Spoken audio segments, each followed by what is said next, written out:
please subscribe and don't forget to press the bell icon to get notified whenever we upload a new video.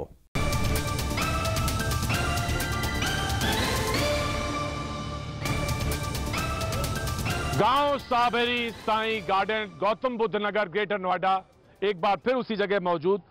और यहां पे आके आपको पता चलता है कि जिंदगी, हम तमाम उम्र ये सोचते रहे, समझते रहे, पढ़ते रहे कि जिंदगी कितनी कीमती होती है। और सच है कि जिंदगी से ज्यादा कीमती कोई चीज नहीं होती। लेकिन एक बार हुजूर यहां आइए गौतम बुद्ध नगर ग्रेटर नोएडा, आपको पता चलेगा कि जिंदगी कितनी सस्ती होती है, फ्लैट से भी सस्ती। हाँ जी, उस फ्लैट में जिसमें आपको रहना होता है उससे भी सस्ती होती है जिंदगी। पूरी की पूरी इमारत धंस गई। जो 2 दिन पहले गृह प्रवेश के लिए आए थे वो परिवार अभी दफन है। बहरहाल रेस्क्यू ऑपरेशन चल रहा है, उस पर सवाल है कि रेस्क्यू ऑपरेशन पर भी कि हम कितने टेक्निकली यहां पर इक्विप्ड हैं, कितने बेहतर तरीके से हम काम कर रहे हैं, इस पर भी सवाल है। और हम ये सवाल अपने एक्सपर्ट जो हमारे साथ मौजूद है उनसे भी हम करेंगे, पूछेंगे आखिर। लेकिन ये सच है कि जिंदगी बहुत सस्ती है यहां पर। जी हुजूर, क्या नाम है आपका? योगेंद्र सर। योगेंद्र जी, कितने सालों से यहाँ रह रहे हैं? करीब 4 साल हो गए। 4 साल हो रहे हैं। और ये सब कुछ लीगल दिखता है ना यहाँ पे? लीगल कहाँ है? नहीं, सब कुछ लीगल है। कहाँ लीगल है? हम ही आप लोग इलीगल है। सच में हंसी भी कितनी खोखली और कितनी दूर तक चल जाती है। सन्नाटे में आके सुनिए, यहाँ पे धड़ाधड़ इमारत बन रही है। फ्लैट लेना है ले लीजिए, बहुत सस्ते फ्लैट हैं, ऊपर तक रकम जाती है। कहाँ तक? अब ये थोड़ी ना पूछने की और बताने की बात है, रकम की बात है ये हुजूर। पहले कम थी, अब ज्यादा हो गई है। क्या रकम क्या ना हंसे ना तो क्या रोए? रोने के लिए तो जिंदगी पड़ी है हुजूर वाली, तो हंस तो ले कम से कम। उस पर भी लगा दोगे बंदिशें। क्या साहब, क्या नाम है साहब आपका? मोहम्मद साहब यहीं रहते हैं शाह साहब? जी, मैं 1 साल से रहती हूँ। और क्या हालात हैं? हालात तो ये बहुत ज्यादा गलत हुए हैं इस टाइम। मैं जानना चाहता हूं, सिर्फ हमारे साथ यहाँ के विधायक भी मौजूद हैं, बीजेपी के विधायक हैं तेजपाल जी। तेजपाल जी, बहुत बहुत स्वागत है। मैं बहुत गमगीन माहौल में आपका स्वागत कर रहा हूं, लेकिन ठीक है, ये आपकी कॉन्स्टिट्यूंसी। मैं जानना चाहता हूं कि इस हादसे के लिए कौन जिम्मेदार है। बस एक सवाल है, मुझे मालूम है आपका बहुत कीमती समय है, मैं सिर्फ ये जानना चाहता हूं कि इस हादसे के लिए कौन जिम्मेदार है। देखिए, जो हादसा हुआ बहुत दुखद है और इस हादसे में राजनीति करना ठीक नहीं है। ये हादसा, सबसे पहले हमारी प्राथमिकता इस हादसे की कि इस हादसे में जो लोग दबे हुए हैं उसके लिए पुलिस प्रशासन और एनडीआरएफ ये पूरी मुस्तैदी से लगा हुआ है और पूरी तरह से सर्च कर रहा है। फौजी कुत्ते भी हैं, सर्च कर रहा है। 4 डेड बॉडी मिल चुकी हैं और ये घटिया माल लग रहा था इसमें, इसीलिए हादसा हुआ। और ये जो बिल्डिंग्स हैं जो खड़ी हुई आप देख रहे हैं, आपको कहते हैं इलाके में सच के लिए जाना जाता है, आप सच बोलते हैं। मुझे किसी ने बताया, जब मैं इस इलाके में घुसा तो लोगों ने कहा कि हमारे जो विधायक हैं सच बोलते हैं, और मैं सच सुनना ही चाहता हूं। बताइए कौन जिम्मेदार है? देखिए, जिम्मेदारी से तो कोई बच नहीं सकता, लेकिन आप ये भी सोचिए कि जो बिल्डिंग बन रही है कोई एक दिन में तो बन नहीं गई थी। नहीं बन, एक दिन में नहीं बन गई थी। और आप कहना चाहते हैं समाजवादी पार्टी के नेता लोग जिम्मेदार हैं? मैं नहीं कह रहा। सुनिए, जो मैं कहना चाहता हूँ सुन लीजिए, मेरी पूरी बात सुन लीजिए। हाँ। मैं ये कह रहा हूँ कि इस हादसे की जांच के लिए माननीय मुख्यमंत्री जी ने आदेश दे दिए। बिल्कुल। और जांच होगी और जो दोषी हैं, जो अवैध बिल्डिंग बना रहे हैं, घटिया माल लगा रहे हैं, उनके खिलाफ सख्त से सख्त कार्रवाई की जाएगी। नवीन जी, आप मैं आ रहा हूँ। नवीन जी, बीजेपी के यहाँ पर प्रवक्ता के तौर पर हमारे शो में लगातार आते रहे, आज रेस्क्यू ऑपरेशन के भी लोग भी यहाँ पे मौजूद हैं। और नवीन जी का एक परिचय ये भी है कि ये खासतौर से जो मैनेजमेंट है, रेस्क्यू ऑपरेशन मैनेजमेंट है, उसके भी बहुत अच्छे जानकार हैं। मैं आपसे जानना चाहता हूं, लेकिन जिम्मेदार कौन है? नक्शा पास कराने की जिम्मेदारी अथॉरिटी के पास है सर, है या नहीं? हाँ या ना में जवाब दें। नक्शा पास कराना तो अथॉरिटी को ही चाहिए। हाँ, मैं सवाल कर लूं उसके बाद जवाब, मैं सवाल कर लूं उसके बाद जवाब दे दीजिएगा। इमारत हादसे के लिए अथॉरिटी और डीएम जिम्मेदार है सर? इमारत हादसे के लिए अथॉरिटी, डीएम के साथ साथ वो कॉन्ट्रैक्टर और उसका जो बनाने वाला लोकल एडमिनिस्ट्रेटर वो भी जिम्मेदार। जी। अवैध निर्माण की जिम्मेदारी डीएम के पास है या नहीं? अवैध निर्माण रोकने की जिम्मेदारी प्रशासन के पास है। अथॉरिटी ने पंचायत से लेकर ये सारे अधिकार सभी ले लिए थे सर, हाँ या नहीं? ले लिए थे। अब सवाल ये है कि जब एक चीज और जोड़नी है, बस इसके अंदर एक चीज और जोड़नी है, वो ये कि ये ग्रेटर नोएडा में जो जगह है ये अभी ग्राम पंचायत में थी। और उसके बाद ग्रेटर नोएडा अथॉरिटी में भी आई है। और ग्रेटर नोएडा अथॉरिटी के आने के बाद भी जो सारी जगह आप देख रहे हैं, ये सारी जगह किसान लोग पहले बेच चुके हैं बिल्डरों को। वो सारी चीजें दो छोटी ये बड़ी महत्वपूर्ण चीज है प्रतीक भाई, क्योंकि टेक्निकल चीजें आपने जो नहीं, उससे क्या लेना देना है? उसी की जुड़ी हुई है कि यहाँ पे रोड कितनी होनी चाहिए, यहाँ पे पानी के निकासी का प्रबंध क्या होना चाहिए। ये तो आपको सोचना चाहिए था ना, अथॉरिटी को सोचना चाहिए था ना, अथॉरिटी को बनाना चाहिए था ना ये सब। हाँ, ये क्रेन तक नहीं जा सकती, अगर बिल्डिंग गिर गई पूरी की पूरी, क्रेन नहीं पहुंच सकती है, रेस्क्यू ऑपरेशंस नहीं हो सकते हैं साहब। जी भाई, यही मेरा कहना है कि तेजपाल जी, तेजपाल बना तो क्यों नहीं बनाई कि आज की व्यवस्था है, मैं वही कह रहा हूँ, ये नहीं बना। आप चाहते हैं सरकारों को, ये राजनीति का विषय नहीं है, लेकिन ये बनना चाहिए। आप चाहते हैं कि समाज भी हो, समाज चाहे वो अधिकारी हो जो पुराने समय में हो, आज हल्ला नहीं मचाएंगे, उन लोगों को आज हल्ला नहीं मचाएंगे, कोई भी हो, आज हल्ला नहीं मचाएंगे, कोई नहीं बचाएगा, सारे लोग सन्नाटे में चुपचाप खड़े रहेंगे। मैं कहता हूं, आप चाहते हैं, सही तो बोलूंगा, आप सही बोल रहे हैं, आप चाहते हैं समाजवादी पार्टी की खाल खींच ली जाए, मैं खींच लेता हूं। चलिए जब मैं आइए, मैं बड़े अदब के साथ कहता हूं, आपने ये काम क्यों नहीं किया? आप आंख मूंदे, मुंह बंद किए हुए, आपके अधिकारी काम गलत करते रहे, आप चुप क्यों रही? इनका जवाब नवीन जी को दीजिए। प्रतीक जी देखिए, पहली बात तो जैसा आप कह रहे हैं, यहाँ पर चिल्लाने का और इस तरह की बहस करने का ये समय नहीं है। सबसे बड़ा सवाल जो लोग आज चिल्ला रहे हैं, पुरानी सरकारों पे आरोप लगा रहे हैं, इतना ही अगर ये बता दें कि रेस्क्यू ऑपरेशन टाइम से क्यों नहीं शुरू हुआ। आप यहाँ पे लोकल आप लोगों से पूछिए कि कितने बजे क्रेन आई, कितने बजे जेसीबी आनी शुरू। कहते हैं कि रोड इसलिए नहीं बनाई गई, प्लानिंग इसलिए नहीं की गई क्योंकि पिछली सरकारें सोती नहीं। देखिए, जहाँ पे इस तरह का कंस्ट्रक्शन ही अलाउड नहीं है, जहाँ पे अथॉरिटी जब परमिशन ही नहीं दे रही और इस तरह का कंस्ट्रक्शन करा है, तो ये तो अथॉरिटी से सवाल पूछना चाहिए कि कैसे। जरा कैमरा घुमाइए और दिखाइए इलाका दिखाइए, जरा चेहरे मत दिखाइए, आज चेहरा नहीं देखना चाहता कोई, इलाके दिखाइए। जी मैं आ रहा हूँ जी। आप कैमरा अपना घुमाइए और यहाँ देखिए कि कितनी सारी बिल्डिंग बन रही है, एक आधी फ्लोर डली है, ये कितनी पुरानी होगी आप बताइए। नहीं, इनको इलीगल तो नहीं कह सकते, क्योंकि पिछली सरकार ने एक नियम बनाया था जिसमें 2.75% FAR 6 मंजिल तक आप बिना अनुमति के बना सकते हैं। ये उत्तर प्रदेश राज्य सरकार की भवन नियमावली की एक क्लॉज है, रूपरेखा है। लेकिन पिछली सरकारों के दौरान इसमें कोई डाउट नहीं है, मेरे कुछ मित्र नाराज होते हो जाएं, मनुष्य के जीवन से बड़ा, मानव जीवन से बड़ा कुछ नहीं है मूल्यवान। बहुत बड़ी गलतियां हैं। मैंने 1000 बार कहा, पिछली सरकार के मुखिया को पत्र लिखे कि जो अधिकारी ये बैठा है, मैं उसको नाम लेके महिमा मंडित नहीं करना चाहता, वो बसपा के सरकार के दौरान भी है और आज भी है, और सारी अनियमितताएं हो रही हैं, गलत हो रहा है। आप इनको हटाइए, इनके भयानक परिणाम होंगे, और वो परिदृश्य आज आप देख रहे हैं। तेजपाल जी, मुझे ये बताया गया कि विधायिका बहुत मजबूत होती है, विधायक बहुत मजबूत होता है, ताकतवर होता है। देखिए, जो पहले अधिकारी, बहुत से CBI जांच हो रही है, मैं नाम लेना नहीं चाहता, जेल में हैं, और एक अभी जो हमारे CO थे अपना अथॉरिटी के, वो भी जेल गए। मुझे ये बताइए, जो ये हादसा हुआ, इसके लिए हत्या का मुकदमा दर्ज होना चाहिए या नहीं होना चाहिए? हो गया, हत्या का मुकदमा, गैर इरादतन नहीं, हत्या का 302 का मुकदमा दर्ज हो गया, और वो हत्या में बदल जाएगा, क्योंकि अभी जांच में है, जांच होती वो हत्या में बदल जाएगा। हत्या में बदल जाएगा, हत्या में बदल जाएगा, 3 बार बोलिए इसको, हत्या में बदल जाएगा, हत्या में बदल जाएगा, हत्या में बदल जाएगा, हत्या में बदल जाएगा। ये विधायक कह रहे हैं कि ये हत्या में बदल जाएगा, और किनके खिलाफ? किसके खिलाफ बदलेगा ये बता देना। किसके खिलाफ? प्रशासनिक अधिकारियों के खिलाफ होना चाहिए जी, प्रशासनिक अधिकारियों के खिलाफ। देखिए, मेरी आपने पूरी बात नहीं सुनी। मैं आपकी बात कहिए, मैं माइक नहीं हटाऊंगा, मेरा वादा है। पूरी बात सुनिए मेरी। जी, मैं वादा है नहीं हटाऊंगा। मैं ये कह रहा हूं कि हमारी सरकार, माननीय योगी जी की सरकार, ऐसों के खिलाफ कार्रवाई कर रही है। कैसे कार्रवाई कर रही है कि आपने देखा, हमने एक नीति लाए हैं, जो भाई साहब कह रहे थे अभी थोड़ी देर पहले, कि इन जो अथॉरिटी के अधिकारी हैं, जो अथॉरिटी के नीचे के कर्मचारी हैं, जो जेल चले गए, जिनका यहाँ कोकस था, उनके ट्रांसफर की नीति हम लाए, हमने ट्रांसफर करें। ऐसे अधिकारियों को दंडित करके, चिन्हित करके यहाँ से हटाने हमने शुरू कर दिए हैं।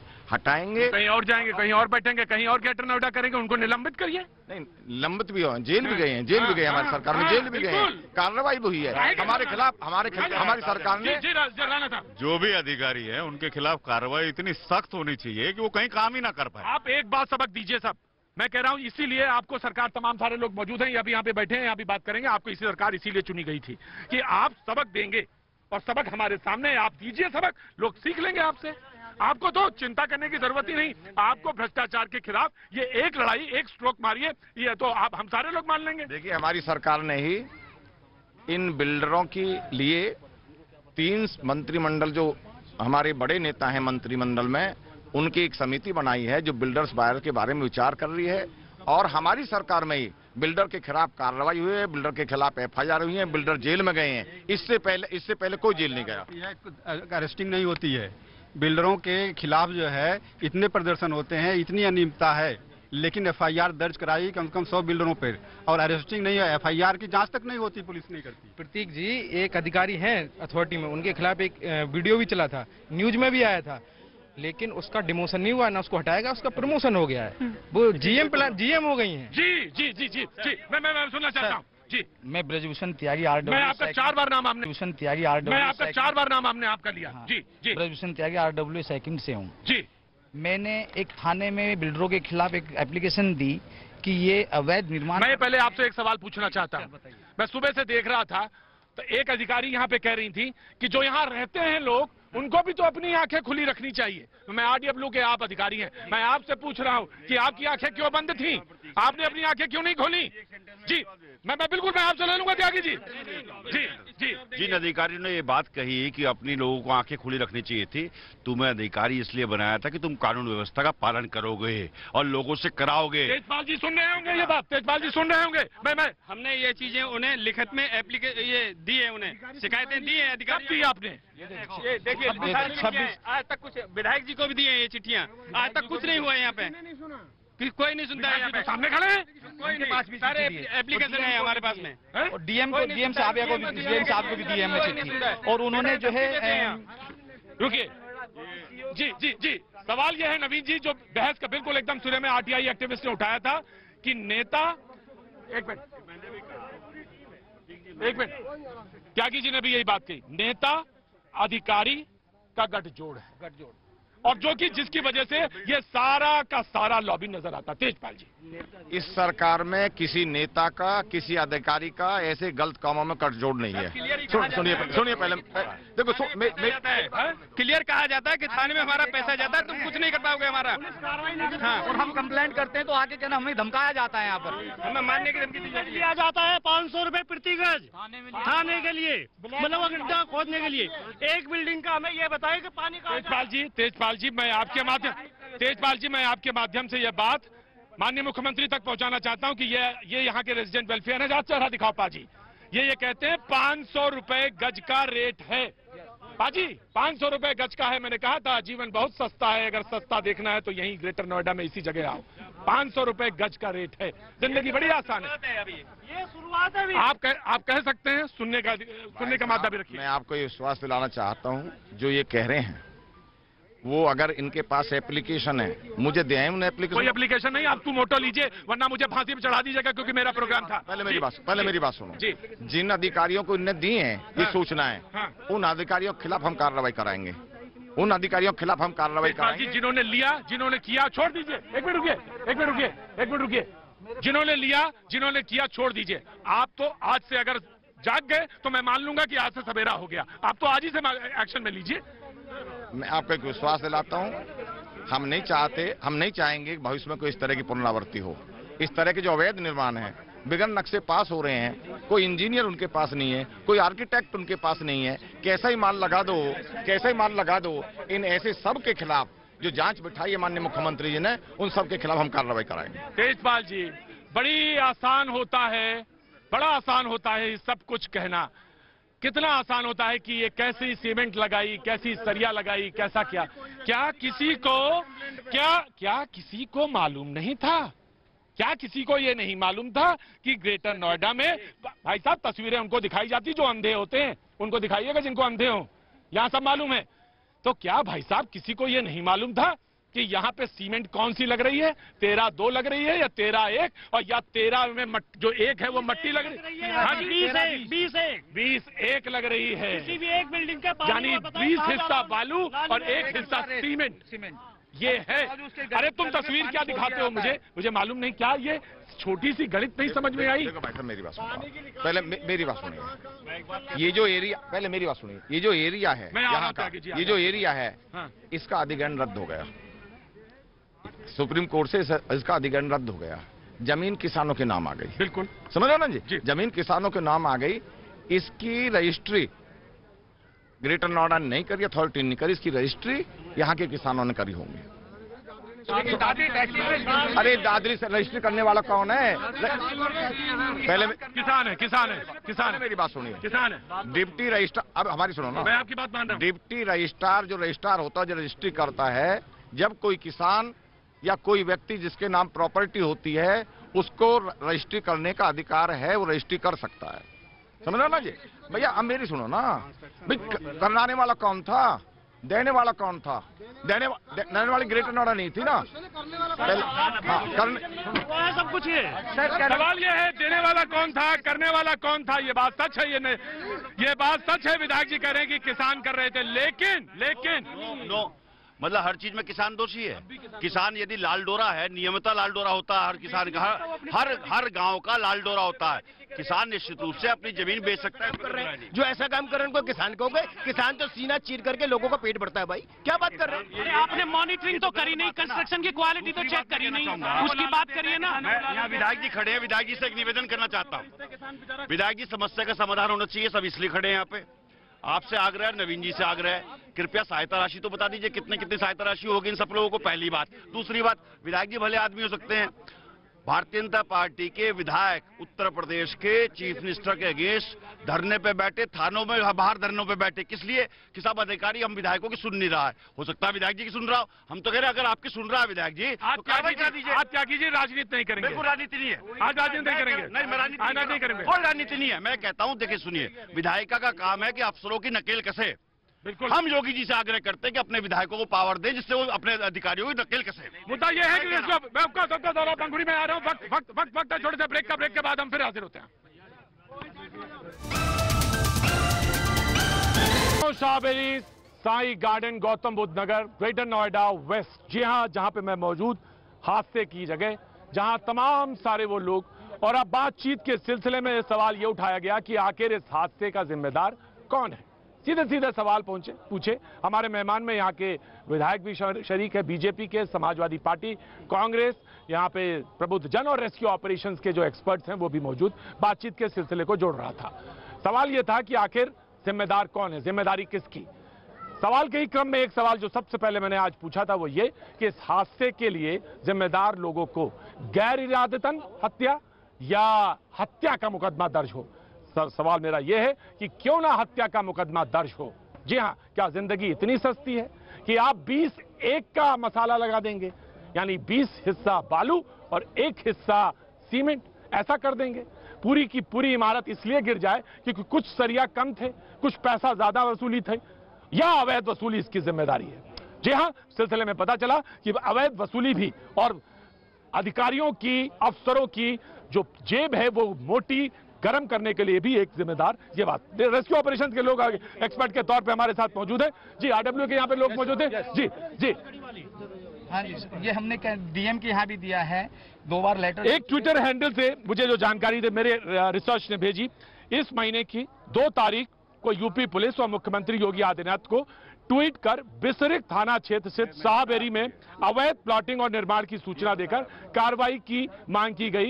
एड समाज सेवक हैंडल से जवाब भी आया था। हाँ जी, जवाब भी आया था, पुलिस का जवाब आया था कि कार्रवाई होगी पुलिस की, यूपी पुलिस के हैंडल से, और इसी बिल्डिंग की बात है। लेकिन बात यही है कि कुछ कार्रवाई नहीं हुई तो इसका मतलब मिली भगत तो है ही। आप इसमें सिर्फ आज देखिए, बिल्डर को आपने पकड़ लिया है, लेकिन ये जो इतने सारे घर यहाँ पर बन रहे हैं, आप जनता से पूछिए कितनी दहशत में ये लोग जी रहे हैं। तो किस लिए, क्या अधिकारी इसमें जिम्मेदार नहीं है? बनारस में 2 महीने पहले पुल गिरा था, अज्ञात लोगों के खिलाफ करा दी एफआईआर। मतलब सरकार ये नहीं जानती कि इतना बड़ा पुल बनारस में प्रधानमंत्री जी के क्षेत्र में कौन बना रहा था ये जानते नहीं है। 2 महीने अभी विधायक जी कह रहे जांच होगी, 2 महीने में बनारस में अभी तक जांच होकर किसी पे कार्रवाई नहीं हुई। 24 घंटे यहाँ हो गए हैं। क्या आप जानते नहीं अधिकारी कौन है? क्या अधिकारियों के खिलाफ मुकदमा नहीं हो सकता था? आप जानते नहीं यहाँ पे थाना कौन चला रहा है? उनके खिलाफ नहीं हो सकता था? जिसने यूपी पुलिस के हैंडल से ट्वीट किया कि यहाँ पर कार्रवाई होगी, आप उस व्यक्ति को ढूंढिए, आप पता करिए कि क्यों कार्रवाई नहीं हुई अभी तक। देखिए, जो पंखुड़ी पाठक जी ने कहा बिल्कुल सही, और मैंने भी इस बात को शुरू में बताया था कि इस बिल्डिंग को लेकर के शुरू में ही कंप्लीट हो चुकी थी। यदि अधिकारी उस वक्त ही जाग जाते तो इतना बड़ा हादसा नहीं होता। अभी मैं साइट पे गया, एनडीआरएफ के जो इंचार्ज हैं उनसे मिलकर के आया। उन्होंने बताया कि अभी इसमें दो लोग बाग और अभी इसमें अंदर दफन है। मैं ये मानता हूं कि 2 से ज्यादा है। कारण यह है कि कुछ मजदूर भी थे बराबर वाली बिल्डिंग में, उनका कौन बली वारिस होगा? उनकी सहायता राशि कौन डिक्लेयर करेगा? उनको सहायता कौन देगा? यदि एक पूरा परिवार दफन हो गया तो उस परिवार के रिश्तेदार को कौन ढूंढेगा? कौन इसका बली वारिस होगा? है तो विधायक, इसीलिए तो जिताया था हमने। क्या हमने इसलिए जिताया था विधायक को कि जिंदाबाद जिंदाबाद हो जाएगा, उसके बाद नहीं आएंगे? कौन सी जिम्मेदारी लेंगे? जी ने जो बात कही है उसी बात को आगे बढ़ाते हुए आपसे एक बात पूछना चाहता हूँ प्रतीक जी। बनारस में 2 महीने पहले पुल गिरा, अज्ञात लोगों के विरुद्ध 12 या 15 लोग बाग मारे गए थे वहां पर भी, 18 लोग बाग ऑफिशियल मारे गए थे, लेकिन अभी तक अज्ञात लोगों के विरुद्ध वहां पे एफआईआर दर्ज है। वहां जरूर कोई ठेकेदार भी होगा, उस ठेकेदार को देखने के लिए एई, जेई, एक्शियन, एससी और पूरा उसका एक अमला भी होगा। सरकार एफआईआर होगी नहीं होगी? हम अपने कर्तव्यों की तीसरी इस तरह से करते हैं। जब बड़े आदमी को बचाने के लिए हम कार्य करते हैं तो छोटी मछली अपने आप छूट जाती है। राजनीति क्यों हो रही है? कहाँ राजनीति हो रही है? सफेद को सफेद कहना, काले को काले कहना राजनीति है? अगर प्रतीक भाई मैं इनके सारे किस्से गिनवा दूं पुराने तो बड़ी कठिनाई हो जाएगी, समय ज्यादा हो जाएगा, चैनल इस प्रोग्राम का समय कम हो जाएगा। मैं पुराने नहीं जाना चाहता हूँ, लेकिन मैं एक बात कहना चाहता हूँ, जब चाहे यादव सिंह को अरेस्ट किया हो, लोगों ने जिस प्रकार से जो अपराधियों का ठेकेदारों का आज नवीन ये टाइम नहीं, ये क्या करें? नवीन ये टाइम नहीं, 5 बार बोल रहे हैं, नवीन टाइम नहीं, नवीन यही तरीका है बात करने का। आप कह रहे हैं बहुत आशा के साथ, बड़ी तमाम आशा के साथ एक बिल्डिंग पीछे वाली बोला है एक राजीव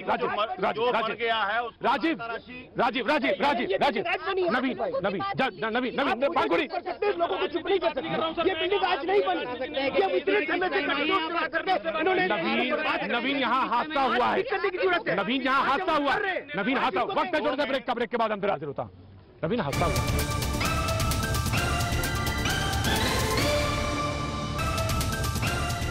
जी हाँ भैया जी, मैं आज बात हो रही है और बात हो रही है बिल्कुल मौके पे जहां पे ये वारदात, जहां पे ये हादसा हुआ। 5 लाशें अब तक निकाली गई हैं और कुछ जिंदगियां अभी भी फंसी हैं, ऐसा अनुमान लगाया जा रहा है।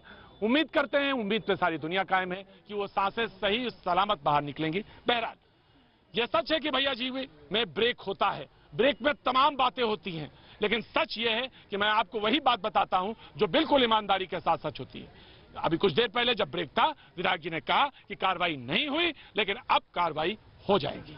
ये विधायक जी ने बात कही, मैं आपके सामने बिल्कुल सीधी सीधी परोस देता हूं। उसके बाद कुछ लोग जो यहाँ पे मौजूद हैं, उन्होंने कहा कि विधायक जी जब यहाँ पे सब कुछ ठीक हो जाए तो यहाँ पे सड़क, यहाँ पे पानी, यहाँ पर सीवर, यहाँ पर बिजली, इसकी व्यवस्था कर दीजिएगा। विधायक जी ने कहा ये सब हो जाएगा, अब सख्ती के साथ सब हो जाएगा। 5 लाशें निकाली जा चुकी हैं, तमाम सारे अर्थ आपने गाइए। जिंदगी अगर आसान होती है, सस्ती होती है तो ग्रेटर नोएडा जरूर आइए, एक बार यहाँ जरूर आके देखिए कि जिंदगी कितनी आसान होती है। बहरहाल मैंने सब कुछ कह दिया। यहाँ के जितने तमाम सारे लोग थे उसकी सारी बात मैंने कह दी, लेकिन अभी रेस्क्यू ऑपरेशन की बात बाकी है। दीपक हमारे साथ मौजूद है, राधिका हमारे साथ मौजूद है। राधिका, मैं जानना चाहता हूँ कि रेस्क्यू ऑपरेशन से आप मुतमईन हैं, सेटिस्फाइड हैं? क्योंकि विधायक जी मौजूद हैं, अभी बात कही जा सकती है, उसको और तेजी लाने की जरूरत है तो लाने की जरूरत है। प्रतीक जी, एक्चुअली जो ये घटना हुई है बहुत दुखद है, लेकिन जरूरत है इससे आगे के लिए सीख लेने की जी। कि जैसे देश में बहुत से प्राकृतिक आपदाएं होती है जी। लोग हर कोई ये वेट करता है कि सरकार कुछ करेगी, एनडीआरएफ कुछ करेगी, लेकिन जनता कुछ क्यों नहीं करती? जरूरत है प्राकृतिक आपदा की ट्रेनिंग देने की, जो पब्लिक को, जो मान लो कोई व्यक्ति है कोई प्राकृतिक आपदा में फंसा हुआ है, तो उसे अगर पहले से ही प्राकृतिक आपदा की प्रबंधन की जो ट्रेनिंग दी जाए, उसे उस कंडीशन में वो खुद को बचा सके, दूसरों को बचा सके। ये जरूरी पहलू है, ये पहलू है। जी जी जी जी मैं ये कहना चाह रहा हूँ कि यहाँ पे जैसे RWA के लोग खड़े हैं, आपने शुरू में बताया था कि अधिकारी ने यहाँ आके सुबह ये कहा है कि यहाँ के लोगों को भी अपने कान खुले रखने चाहिए, आंखें खुली रखनी चाहिए। मैं कह रहा हूँ आंखें और कान खुले रखें, जब तो इतनी शिकायतें की हैं। 2 महीने से इस मसले पे अगर शिकायत हो रही है तो क्या कर रहा था प्रशासन? सब मिले हुए हैं, पैसा आता है तभी तो आंखें मूंदी जाती हैं, और कोई कारण नहीं है। तो आंखें मूंदने का कारण सिर्फ यही है। आगे अब विधायक जी भी खड़े हैं, पार्टी के लोग भी हैं, आगे क्या बेहतर कर पाते हैं देखेंगे, नहीं तो ये तो आंखें खोले रखे ही थे। जी दीपक प्रतीक जी, सब एक दूसरे को ब्लेम कर रहे हैं। ना इसमें योगी जी कुछ कर सकते हैं, ना मोदी जी कुछ कर सकते हैं। हमें बच्चे को NDRF की ट्रेनिंग लेनी पड़ेगी। 125-130 करोड़ की आबादी के अंदर यहाँ सिर्फ 50 लाख लोगों को आपदा प्रबंधक की ट्रेनिंग है।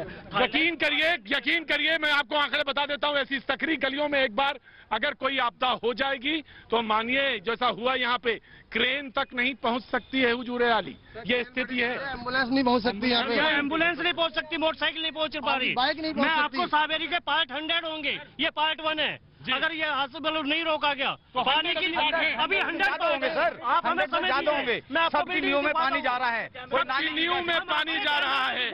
जी जी जी जी जी सबकी नींव में पानी जा रहा है, लेकिन एक नींव ऐसी है जिसमें घूस जा रही है, उसको रोकिए। रोक लेंगे तो ये वाली नींव बच जाएगी। आज अभी इतना से वार पार की तैयारी बात करेंगे फिर। Thank you so much.